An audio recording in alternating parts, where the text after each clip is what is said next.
Sermon 167 of Nahjul Balagah was when those of Jamal were leaving for Basra. Ultimate ruin is in regards to those that ignore the example of the prophet of their time,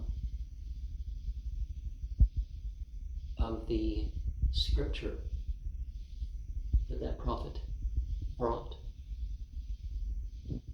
or message when it wasn't in book form.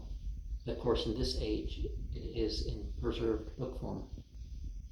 Don't be of those who don't do enough, and don't be of those who will be questioned about their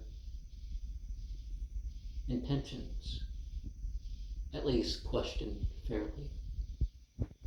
I remember sitting with a guy or standing or whatever, and I was talking to him, and I knew him, and the way he looked around in public, it was suspicious.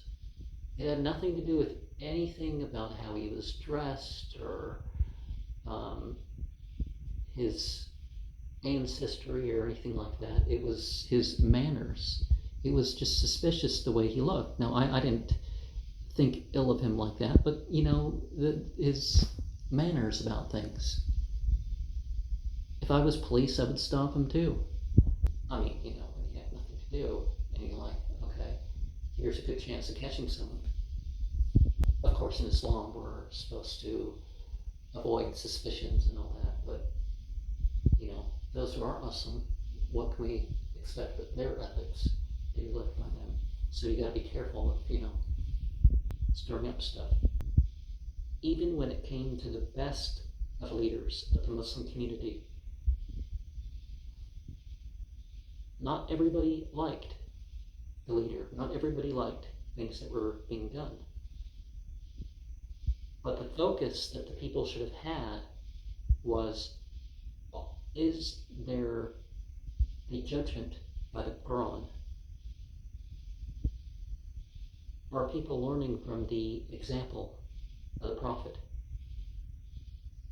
Are we uniting upon this? Are we reviving